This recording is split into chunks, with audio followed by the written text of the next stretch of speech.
check 1, 2, we got the audio? Awesome. All right, so set the stage a little bit here before I get going. This talk's going to be a little bit different than what we've had up to this point, where it's going to be a little bit of a deep dive into a couple things, a little bit into the weeds. If code scares you a little bit, feel free to pick up your phone. I'm not going to be offended by that. I'm more of a tactical person. I'm not high-level strategy. I'm not a marketing product type of thing. So that's where this talk is going to be kind of heading, is more of a tactical side of things. So who I am, I work for Coat Systems. I'm on a red team resource there looking at our products and internal networks and things like that. So I come at this from an offensive side of things. Previously, I was a security researcher for them. My background, my undergrad, is in software engineering. So that's kind of the world that I live in. That's what I really enjoy.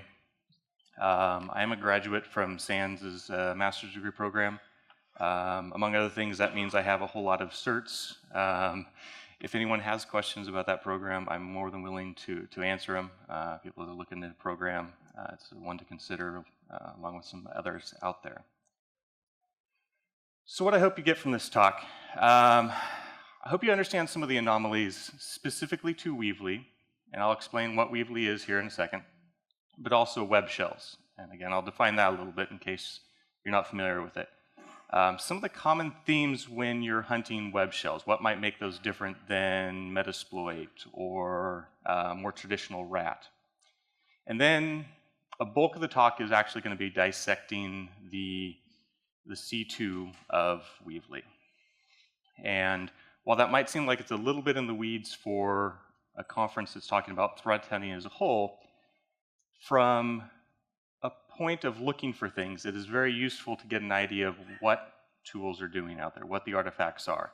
And one of the things I hope you'll get is some ideas of what to hunt for based upon this, some of those anomalies, but also to get a little bit of an itch to dig into some of these tools out there and figure out what they do.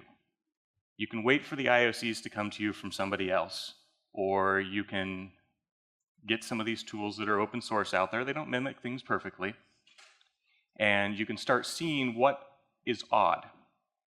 What are those canaries? What are those things that are going to be a little weird for you? Last point is to just kind of accept the fact that I don't have a graphic bone in me. So these slides are very basic. I'm not a meme person, so you're not going to see any laughing cats or anything like that. At the end of it, I'll have the URL for the GitHub repo as well. Now, I owe an apology. I messed up last night when I went to push this out.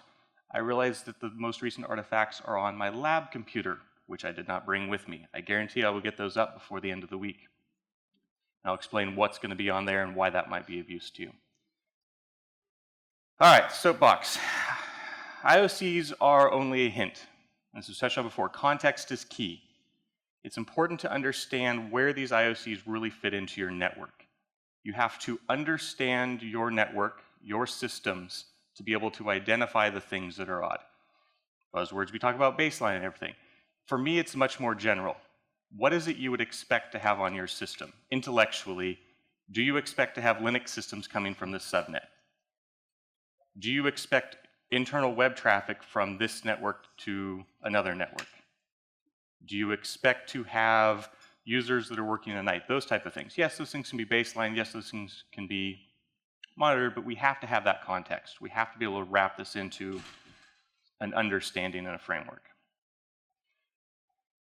Web shells. Web shells are a little bit different than rats in the sense that they're a file that is going to get dropped in a web server that is going to receive commands and execute them. So they're typically very small. They're not a whole command and control with tons of logic. They can be just a couple lines. And they're going to get a command from somewhere. They're usually system commands. So ls, copy, ipconfig, ifconfig, create users, things like that. So it's a system command coming in that takes advantage of the language to run it on the system under the context of the web server. So that means if you have one of these things dropped and it receives a command to create a file, it's going to try to execute it and create the file. Weevley is open source. It's part of Kali. It is a PHP web shell, which means it's going to work on servers that have PHP installed, which could be IIS. Again, one of those context things. Do you expect PHP on IIS servers? The back end is Python. A little bit of an echo here, I'll talk quieter. Has lots and lots of custability to it. So I'm going to show you guys the default on the command and control. But the author, when he wrote this, did a very good job of making so the template that is used to obfuscate the dropper, the web shell on the web server, can be changed. The encryption that's used on the C2 traffic can also be modified. So you can't necessarily take what I show you and say, yes, I now understand Weevely perfectly. But it can give some ideas of, okay, this is what I might be wanting to look for.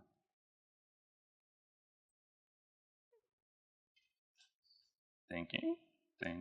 There we go. All right, so why attackers might use web shells. Network connections are not always active. It's just sitting there, it's waiting for something to come in. That means unless someone's talking to it, it's passive on your network. It's going to blend in with the existing traffic. These are communicating over HTTP. Backup access. So one of the things that I think they have a lot of advantage for is you put a web shell on the server and it allows you to get access to it at a later date. It may not be as nifty, maybe not as stealthy as you want, maybe not as full powered, but it's another way for you to get in that somebody else might not look for because it's not always talking. And they get often dropped through web app vulnerabilities. So it may be an entry point. Things for the defenders to consider. Internal versus external facing web servers. Production versus just there. Do you have developers that are running Apache on their servers, on their workstations for testing or whatever? Web shells are a way to drop that and get in there. Yes, you could detect these via host integrity. Do you know what files are actually on your web servers, if you even know where all your web servers are? And do you know if something changes there? Are you even monitoring internal web traffic? Are you keeping track of what things are going in there? And whether you're doing web flows, net flows versus full capture.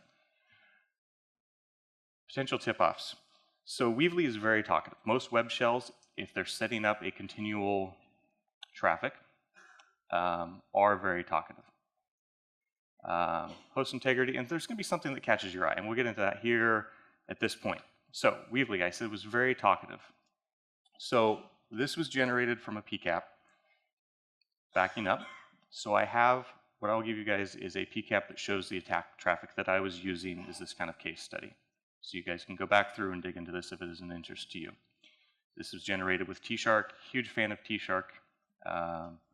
So what this is showing is we have two requests from one IP to another. And they're 0.00024 seconds from the previous one. And that same host, 0.00023 seconds later, made yet another request. And if you look through the communication, this is going on fairly consistently, and then there'll be a break. And that's abnormal. We shouldn't be seeing, it would be unlikely to be seeing, context of your environment, something like that happening. I put these in a couple different places. I don't expect you guys to memorize them.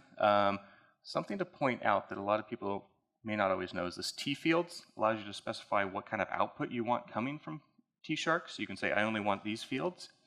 And newer versions of T-Shark has this :info, which is what you would see in the description field of Wireshark. Very useful when you're doing grep type things. All right, so here's one of the requests going out. Good, it showed up, great. Now, a couple things jump out to me right away. Accept language header is, I'm making this request, I would prefer to have it back in this language if possible. The user agent, do you expect to have that version of Windows and Opera from 2007 running on your network? Should be a red flag for you. And then the refer, so Google.cf, and the query was 168. So let's take a step back and put this in context. Whether this is in your DMZ, whether this is internal system, we have a request going to a web server. Supposedly they're getting there because they've Googled the South African Republic, if I remember correctly's version of Google, with the query 168. Somehow that magically gets to your server. They're using an English version of Opera from 2008. However, they prefer to have it in an African dialect. If that's not possible, an Indian dialect. If that's not possible, a Nordic language. and I am blanking on what SM is at the moment. But the point being, there's discrepancies. There's something really kind of fishy about this. G-Shark here, again, slides later. Accept language. What this is doing, this is spitting out all of the accept languages. So I'm taking this PCAP that I've put in. For whatever reason you've decided to do full capture between these systems, maybe you have it, great. And I'm just saying, hey, give me all the accept languages that are going on there. So here are sampling of some of these things happening. This PCAP is between 3 and 5 minutes long. All these are the different request languages that Weevely has requested going on here. In total, there was 101 unique accept language headers within that time period. That should be a red flag, particularly if your site, being external or internal, doesn't offer localization in that form. So, user agents. I love user agents for hunting. Again, comes down to context. What you expect in your network. What do you expect to see? Maybe you can't differentiate between what is a valid and invalid version, but maybe you can identify the fact that I probably shouldn't have NT51 systems on my network. Something's bogus one way or the other. 98 unique user agents in there. All right, I need to speed up. All right, response. Response coming back. Now things are clearly even more weird. This is not what we would typically see for an HTML response. We have a weird tag and what looks to be base 64 encoded data in there. Taking that a step further, I don't expect you guys to read this. It actually is purposely up there to make your eyes gloss over. You go and you retrieve the PHP file that all these things are going to. You've got weirdness to it. This is part of what it starts to look like. The PHP at the top is what's indicating this is code that's going to get executed. The point of this glossing over is the fact that it has to deobfuscate itself. It has to be able to undo what's there. Same with packers and malware. It has to be able to unravel itself, which means we can. I'm not going to walk through all of it. You guys would completely hate me by the end of it, but a couple snippets here. Just basic string replace, just things to make our life a little bit more miserable, but easy to undo.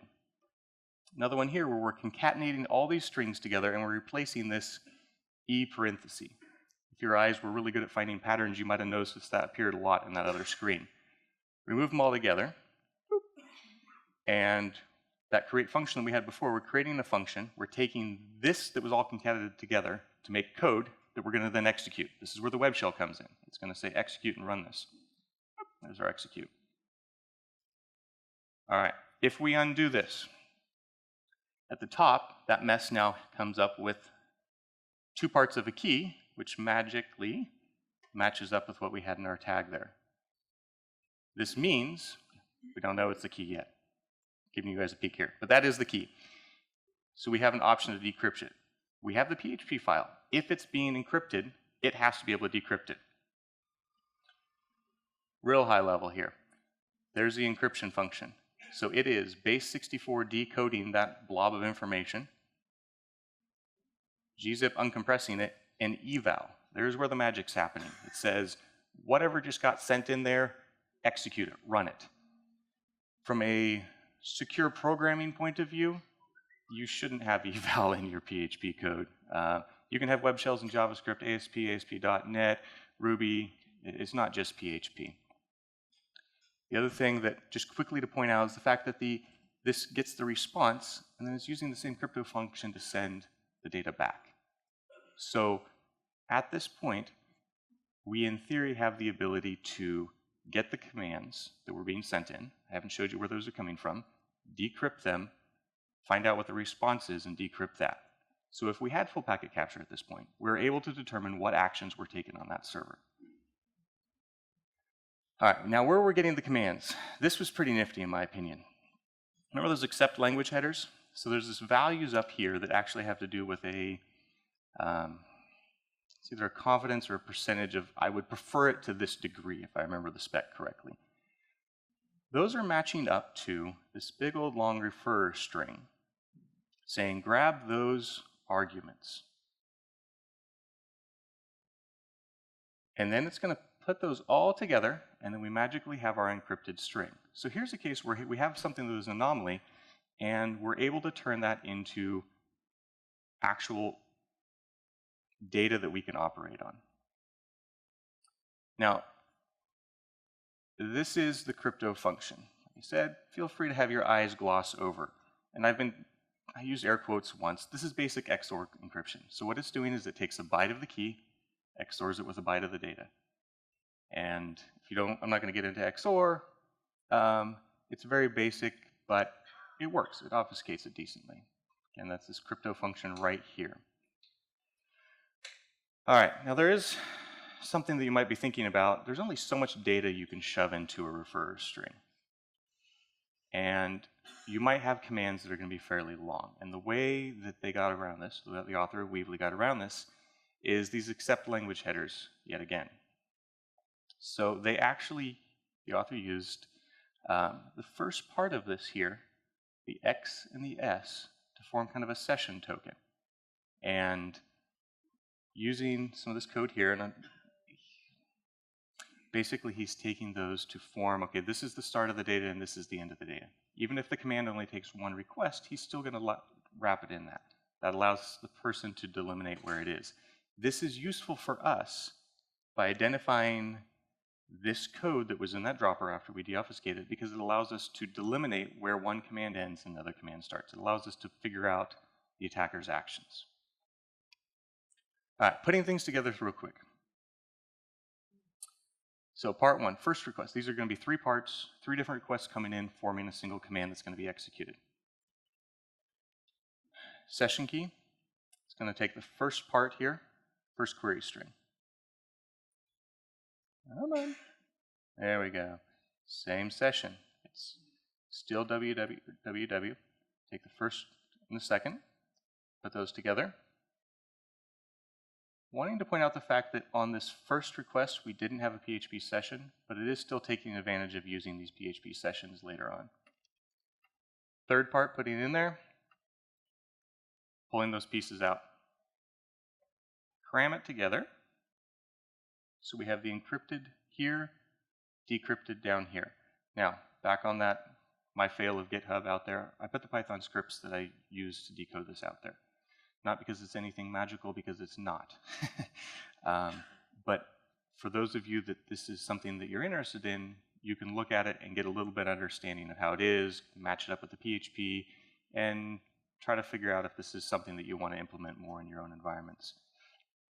So in this case, the first command is a wget to exploits.com, grabbing a file, continuing the scenario that I had outlined in the PCAP for those that want to continue this on.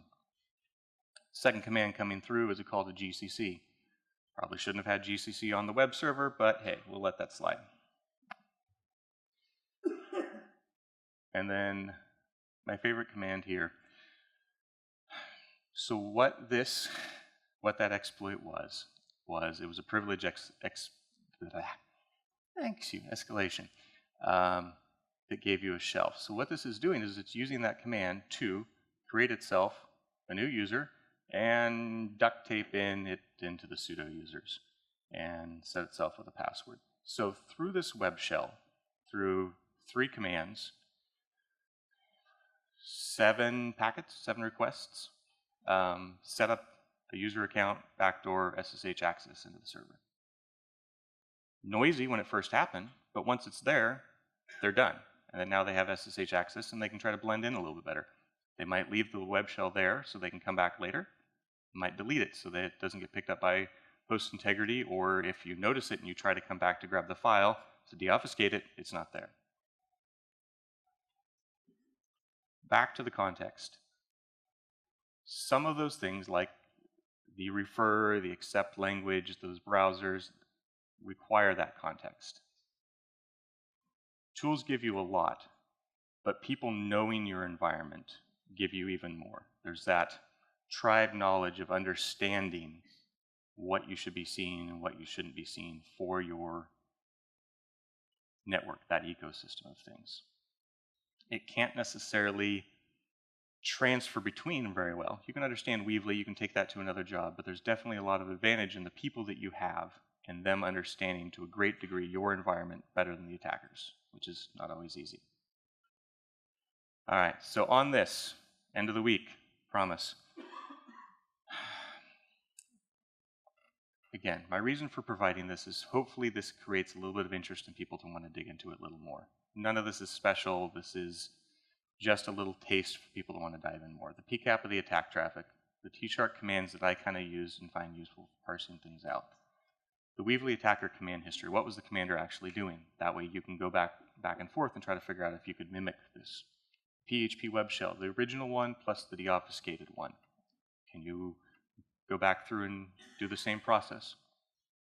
Python scripts for decrypting, and some of my just general notes for repeating the process. Again, the takeaway that I hope people get is figure out which of these tools might be of interest to you in the world of attacker tools. Can you understand them? Can you understand the context where they're going to stand out in your environment? And what can you do to match those, find those in your environment? So with that, I think we have time for a few questions, Rob? Yep. All right, questions? Yes.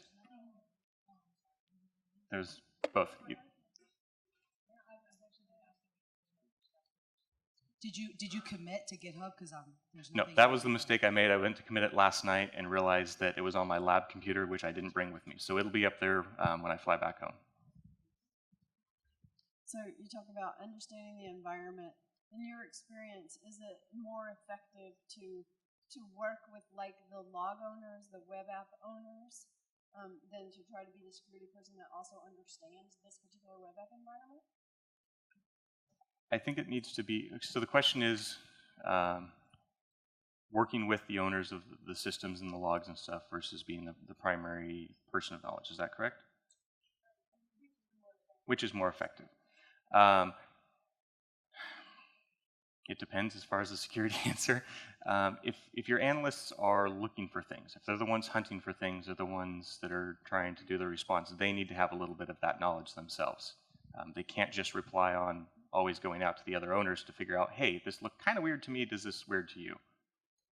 So I think a lot of that knowledge does need to be in the people that are hunting. Anyone else? I don't know if to take that as a good sign or bad sign. I'll take it as a good sign. All right, thank you guys.